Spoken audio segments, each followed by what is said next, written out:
ಧರ್ಮರಾಜನ ಜಾತ್ರೆಯಲ್ಲಿ ನನ್ನ ಬಲೆಗೆ ಬಂಟನಾದ ಆ ಕರೇನನ್ನ ಸೋಲಿಸಿ ಮೆರೆದಾಡು ಬಿಟ್ಟಿಯ ಮಗನೇ.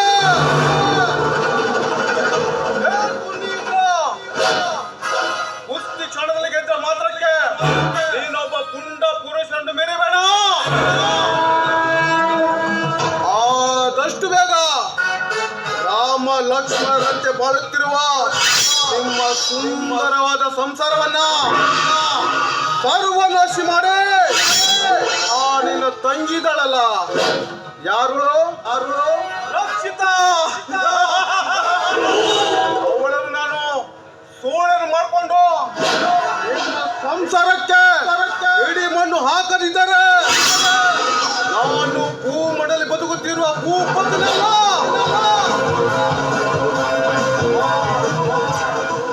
ನೆನಪಿದೋಕ್ಷಣ ನನ್ನಲ್ಲಿ ರಕ್ಷಿತಾ ಬರ್ತಾ ಇರೋಳು.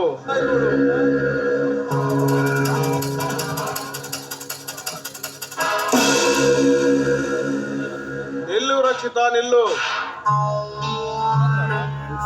ಓಹೋ, ಸಾವುಕಾರ್ ಭೂಪತಿ ರಾಯರು, ನೀವೇನು ನಮ್ಮ ಹೊಲದಲ್ಲಿ? ಯಾಕೆ ಬಂದರು ಕೇಳಿವೆಯಾ? ನೋಡು, ಹೊಲದಲ್ಲಿ ಹೂ ಅರಳಿರುವಾಗ ದುಂಬಿ ತಾನಾಗೆ ಬರುತ್ತದೆ. ಸಾವುಕಾರ, ಬಾಯಿ ಬಿಗಿದು ಹಿಡಿದು ಮಾತನಾಡದನ್ನ ಕಲ್ತ್ಕೋ.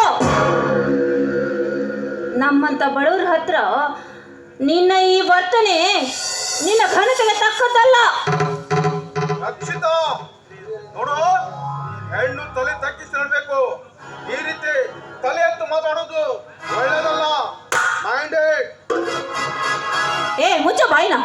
ನಾನು ಬಡವಿ ಆದ ತಕ್ಷಣ ಶ್ರೀಮಂತರ ಕಡೆಯಿಂದ ಬಾಯಿ ಬಂದಾಗ ಅನ್ಸ್ಕೊಳ್ಳೋ ಹೆಣ್ಣಲ್ಲ ಕಣ ನಾನು. ರಕ್ಷಿತಾ, ನೋಡು, ತುತ್ತು ಗಂಜಿಗೂ ಗತಿಳು ನೀನು. ಎಲ್ಲಿಗೆ ಇಷ್ಟ ದಿಮೆ ಕರಬಾದ್ರೆ ನನಗೆ ಇಷ್ಟ ಇರಬೇಡ.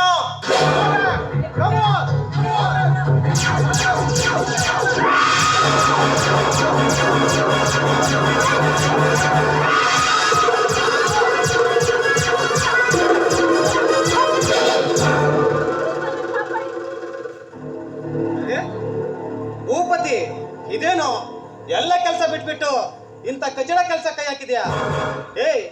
ಏನ್ ಗೊತ್ತಾ, ಇಂಥ ಕೆಲಸ ಮಾಡೋನ್ಗೆ ಏನ್ ಹೇಳ್ತಾರ ಗೊತ್ತಾ? ಮರ್ಯಾದೆ ಇಲ್ದವನು ಕಟುಕ ಅಂತಾರ. ಇವಳೇನು ನಿನ್ನ ತಂಗಿಯೋ ಅಥವಾ ನಿನ್ನ ಗೆಳತಿಯೋ? ನೋಡ, ನಿನ್ನ ಗೆಳೆಯನಾಗಿ ಹೇಳ್ತಿದ್ದೀನಿ, ಇಲ್ಲಿಂದ ಹೊರಟೋಗು ಸುಮ್ಮನೆ. ನಮ್ ಗೆಳತನಲ್ಲ ಇದ್ರ ಮಧ್ಯದಲ್ಲಿ ಹೇಳ್ತಾರ ಬೇಡ. ಅದೇನಿದ್ರು ನಮ್ ಬಿಸ್ನೆಸ್ ನಲ್ಲಿ ಮಾತ್ರ. ಈಗ ನಿಂತಿರೋ ಜಾಗನ ಖಾಲಿ ಮಾಡಿದ್ರೆ ಸರಿ, ಇಲ್ಲ ಅಂದ್ರೆ ನನ್ನ ವಿಷಯ ಗೊತ್ತಲ್ಲ. ಶೌರ್ಯ, ಇಂಥ ಬಡ ಹೆಣ್ಣಿನ ಮುಂದೆ ನನ್ನ ಮಾನ ತೆಗೆದಿಲ್ಲ.